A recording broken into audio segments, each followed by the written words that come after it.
voice that you just heard was mine. My whole life, I wanted to be a singer, a dancer, a performer. I grew up in a musical family, and from a very early age, I felt compelled to perform, to express myself, and to hopefully move and inspire others.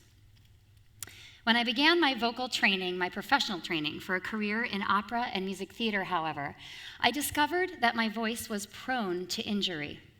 I endured several vocal surgeries.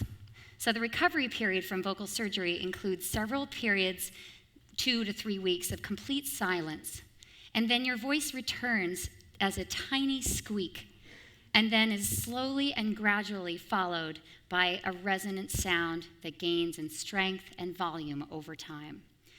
In my case, my instrument would be forever compromised. Without an instrument that I could rely on to express myself and, of course, to make my living, I knew that I needed to find another career beyond music. I worked odd jobs for a period of years where I healed my mind and my heart from this devastating loss. But then something very unexpected happened. My new field emerged, and what would become my current work and my enduring life's passion. And that is the work of organizational development and the opportunity and privilege that I have now to build leadership, diversity, and inclusion programs for the workplace. I held corporate roles in this space for a couple years, and then 6 years ago, I hung my shingle out, became an entrepreneur, and started my own consulting company.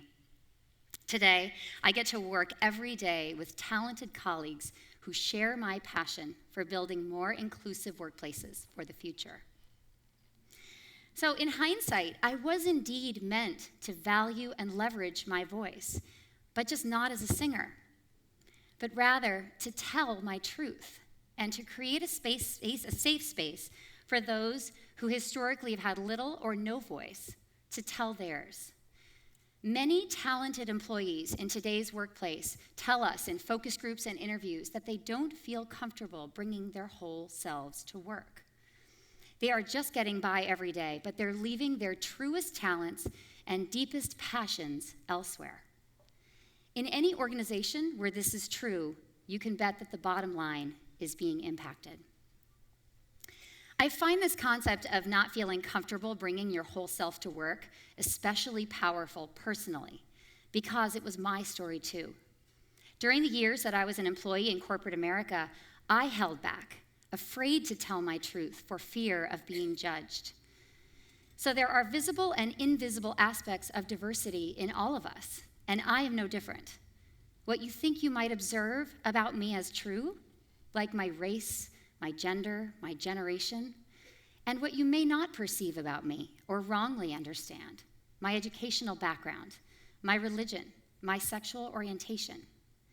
As Marianne Williamson once said, as we are liberated from our own fear, our presence automatically liberates others. So liberating myself from my own fear meant coming out as a member of the gay and lesbian community and authentically living my life. In the workplace, this meant not changing the narrative about how I spent my weekend come Monday morning, and not changing the pronoun about my partner of 15 years now, Michelle, when I talked about her. If this is true for me and took so many years and was so difficult, imagine how LGBT and non-LGBT people, how much energy and precious effort they are devoting every day in the workplace to navigating, managing, and otherwise covering their deepest truth, their gifts, their struggles, their richness, and their color that could be contributing not only to their professional development and their success, but actually withholding it from the organizations that so desperately need every ounce of that energy in order to remain nimble, flexible, and competitive. What is the cost to this? So this is a wake-up call for capitalism, in my opinion.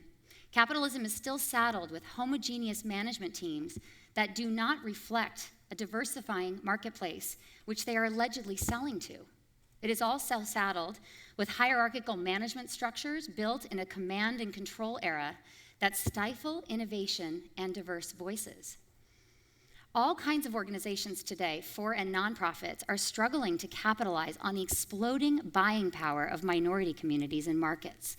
Consider in the last 20 years that the buying power of Asian American communities has grown by nearly 400%, African American communities 200%, Latin American communities 500%. It's staggering to note the buying power of the LGBT community alone today is estimated at $700 billion. So to capture these markets, companies must establish credibility with them. And their internal talent is going to play a key role in establishing this credibility.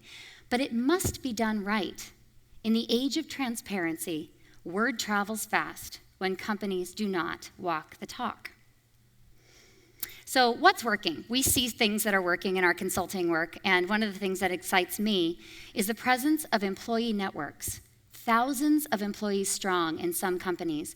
These are networks like women's networks, LGBT, multicultural, Gen Y networks, disabilities networks, veterans networks. These networks are contributing to the marketing, recruitment, and retention activities that their companies are undertaking. So anytime you see an ad campaign that manages to culturally competently address a diverse market through images and language that it uses in a respectful way, you can bet that these employee networks are behind the scenes making that happen, contributing their knowledge, their social capital, and their community relationships to making those campaigns a reality. These are the same employees that are attending career fairs and community events, representing their brands with pride on their days off, on their own time, and sometimes on their own dime.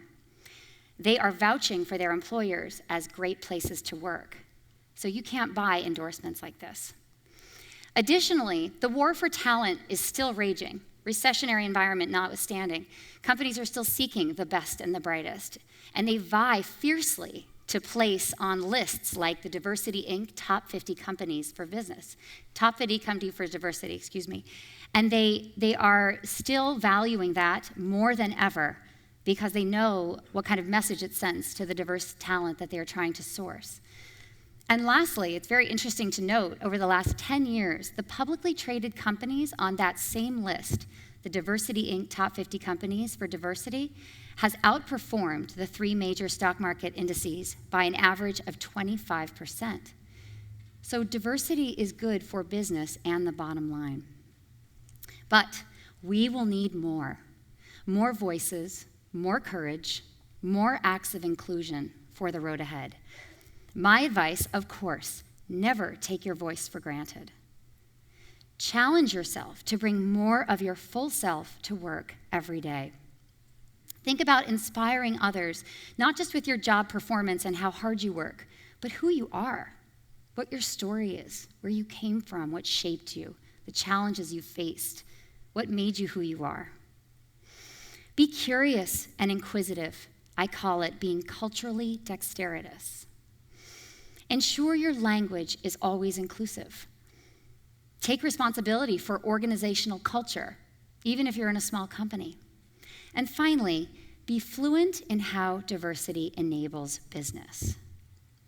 So whatever you choose, know that you are doing your part towards nothing less than the reinvention of capitalism. Thank you very much. Thank you, Jennifer.